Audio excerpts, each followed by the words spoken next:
3 کام عید کا چاند نظر آنے سے پہلے ہمیں مضبوطی سے تھام لینے چاہیے۔ سب سے پہلا کام، رسول اکرم صلی اللہ علیہ وآلہ وسلم نے جب سیڑھی پہ قدم رکھا تو آپ نے آمین کہا، پھر دوسری سیڑھی پہ قدم رکھا تو پھر آمین کہا، پھر تیسری سیڑھی پہ قدم رکھا پھر آمین کہا۔ صحابہ کرام نے سوال کیا، اللہ کے پیارے پیغمبر پہلے ایسا کبھی ہوا نہیں، آپ نے یہ جو آمین کہا ہے ہمیں سمجھ نہیں آئی۔ آپ نے فرمایا، میں جب پہلی سیڑھی پہ چڑھا اور دوسری اور تیسری پہ تو جبریل امین نے 3 دعائیں کی تھی۔ ایک دعا یہ تھی، اے اللہ جس کی زندگی میں رمضان المبارک کا مہینہ آ جائے اور پھر وہ اپنے گناہوں کی معافی نہیں لے سکا، اپنے گناہوں کو معاف نہیں کروا سکا، وہ گہرا جہنم میں جا گیا، تو میں نے آمین کہہ دی۔ پھر دوسری بات جبریل امین نے یہ فرمائی، جس کے سامنے محمد مصطفیٰ صلی اللہ علیہ وسلم کا اسم مبارک آ جائے اور وہ درود نہیں پڑھتا، وہ بھی نامراد ہی مرے۔ اور تیسری آمین میں نے اس وقت کہی جب جبریل امین نے یہ کہا، اے اللہ جس کی زندگی میں والدین دونوں یا ایک بوڑھے ہو جائیں اور ان کی خدمت کر کے وہ جنت نہیں حاصل کر لیتا، یہ بھی مراد ہو، یہ بھی بے مراد ہو، تو میں نے اس پر بھی آمین کہا۔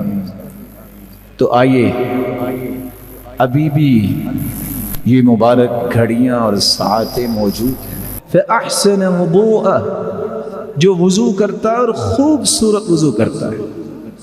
خوبصورت وضو سے مراد کیا ہے؟ میں ہاتھ دھو رہا ہوں، مجھے یہ یقین ہونا چاہیے کہ میرے ہاتھوں کے گناہوں کو اللہ نے دھو دیا ہے۔ دل لگا کے میں ہاتھ دھوتا ہوں، جلدی سے نہیں۔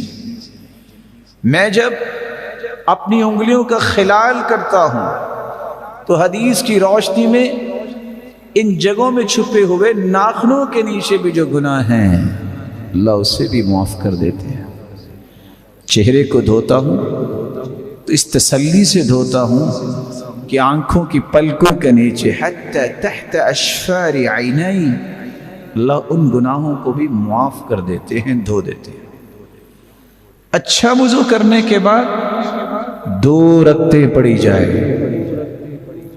اکیلے کسی کمرے میں آج 2 رکعتیں ضرور پڑھیے گا، دل لگا کے، یقبل بوجہہ وقلبہ، دل کو بھی اللہ کی طرف لگا کے، چہرہ بھی قبلہ کی طرف کر کے، قلب و قالب کو اللہ کی طرف لگا کے 2 رکعتیں پڑھ لیں۔ 2 رکعتیں پڑھنے کے بعد لا يحدث فیہما نفسہ، ان 2 رکعتوں کو پڑھتے وقت دنیا کا کوئی خیال نہیں آنا چاہیے، کوئی اور دل میں بات نہ لائیے، سوچ کے پڑھنا میں اپنے رب سے کیا کہہ رہا ہوں، سوچ کے پڑھنا کہ سبحان ربی الاعلی اور سبحان ربی العظیم، میں کتنے عظیم اور بلند و بالا رب سے ہم کلام ہو رہا ہوں۔ 2 رکعتیں جو ایسا پڑھ لیتا ہے، اللہ کے رسول صلی اللہ علیہ وآلہ وسلم نے 2 خوشخبریاں دی ہیں۔ 2 رکعتیں پڑھنے کے بعد ہاتھ اٹھائیے گا، سب سے پہلے اللہ کی تعریف کیجیے گا، پھر درود پڑھیے گا، پھر دل لگا کے اللہ سے دعا کیجیے گا، اور 2 مرتبہ یہ کلمات کہنا نہ بھولیے گا، رب اغفر لی، رب اغفر لی۔ جو اتنے الفاظ کہہ دیتا ہے اللہ کھربوں فرشتوں کو گواہ بناتے ہیں، علم عبدی ان له ربا یغفر الذنوب میرے فرشتوں گواہ رہنا، آج میرے بندے کو پتہ چل گیا ہے اس کا کوئی رب ہے جو معاف کرنے والا ہے۔ عبدی اعمل ما شئت فقد غفر لک، میرے بندے تو آ گیا، تو نے آج تک جتنے بھی گناہ کیے میں نے تجھے معاف کر دیے، فرشتوں گواہ بن جانا۔ اور دوسری روایت کے الفاظ ہے جو اس طرح کی 2 رکعتیں پڑھ لیتا ہے وجبت لہ الجنہ، اللہ اس کے لیے جنت کو واجب کر دیتے ہیں۔ خوبصورت وضو کے ساتھ 2 رکعتیں پڑھیے گا، عید کا چاند نظر آنے سے پہلے لائق ست تکریم بھائی اور بزرگوں یہ عمل ضرور کریں، تاکہ ان لوگوں کی صف میں اور آپ شامل ہو جائیں جن کو اللہ نے اس رمضان میں جہنم سے آزاد کر دیا۔